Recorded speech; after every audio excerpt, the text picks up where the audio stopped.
Okay. Hello, my name is Minerva, and it's an honor to present my collection, Monin terveisin isäsi, a fond regards your father knitwear collections to you.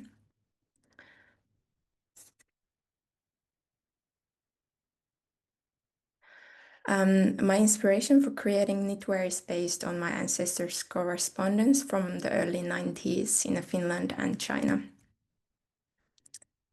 My great-great-great-grandfather Hannes Sjöblom was Finland's first missionary to China in the early 90s. He fell in love with the China at the first sight, and he took stunning photos of China, which are preserved in Finland's national archives.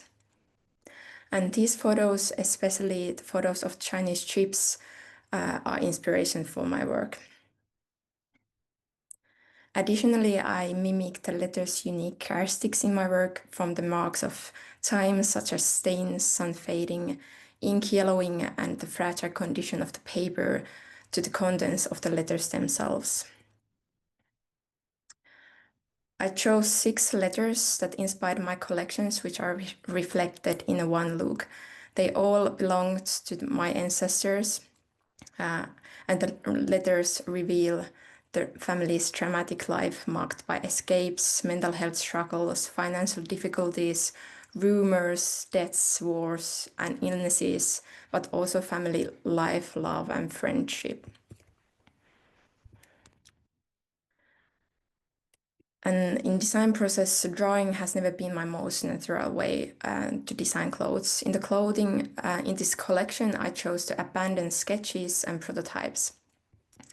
At the beginning of the knitting process, I didn't know what the final outcome would be.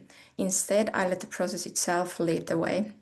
With its flexible structure and drape made it possible to shape garments directly on the machine without wasteful trial pieces. And letting go prototypes and sketches was liberating. I knitted all the pieces using a stole knitting machine with a 12 gauge, meaning extremely fine needles. I developed my own knitting technique.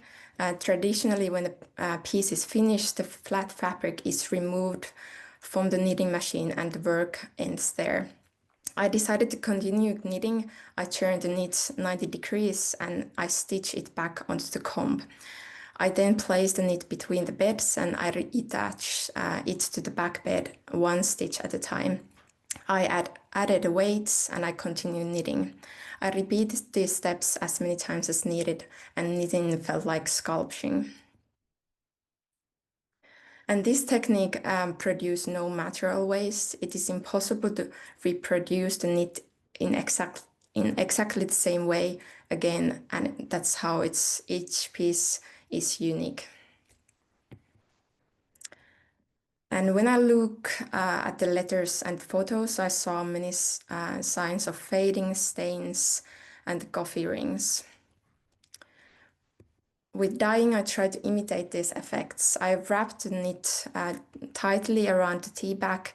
The color looked as if the sun had yellowed parts of the knits.